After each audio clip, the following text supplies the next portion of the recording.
జై శ్రీకృష్ణ. అనగనగా ఒక ఊరిలో ఒక కోడి ఉన్నది.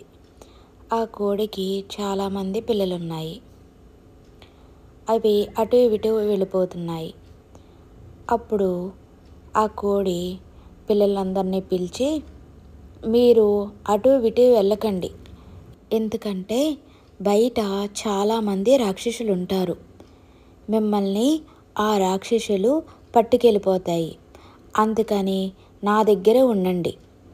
నేను పిలిచినప్పుడు నా దగ్గర ఉంటే మిమ్మల్ని ఎవరూ ఏమీ చేయలేరు అన్నది.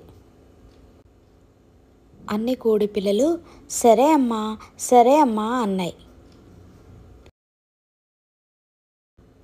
కానీ దాంట్లో నుంచి ఒక కోడి పిల్ల ఇలా అనుకుంటుంది, నేనెందుకు అమ్మ పిలిస్తే వెళ్ళాలి?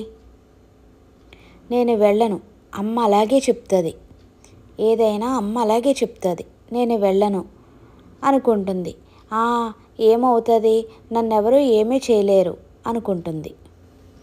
ఇలా అనుకుంటూ ఉండగానే అటు నుంచి ఒక గ్రద్ద వచ్చి కోడి పిల్లని ఎత్తుకుపోతుంది. పాపం ఆ కోడి పిల్లకి ఏమీ అర్థం కావట్లేదు, అరుస్తుంది. అయినా గ్రద్ద వినిపించుకుంటలేదు. ఎక్కడికో దూరాన్ని తీసుకెళ్ళిపోయి ఒక కొండ దగ్గరికి తీసుకువెళ్ళింది. అక్కడ ఆ కొండ మీద ఆ కోడి పిల్లని పెట్టింది. కోడి పిల్లకి చాలా భయం వేస్తుంది.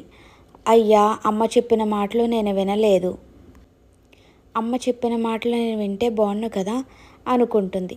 చాలా ఏడుస్తుంది. నాకే అన్నీ తెలుసు అనుకున్నాను, నేను అమ్మ మాట వింటే నేను కూడా చక్కగా అమ్మతోనే ఉందును కదా అని ఏడుస్తుంది. ఈలోగా గ్రద్ద దాన్ని పొడిచి పొడిచి తింటుంది. ఈ కథలో నీతి ఏమిటంటే, మనము పెద్దవాళ్ళు చెప్పిన మాటలు ఎప్పుడూ వినాలి,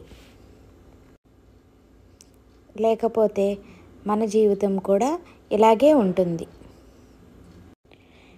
ఇలాంటి మంచి మంచి కథలు మీరు వినాలనుకుంటే ఈ ఛానల్ని లైక్ చేయండి, షేర్ చేయండి, కామెంట్ చేయండి, సబ్స్క్రైబ్ చేయడం మర్చిపోకండి.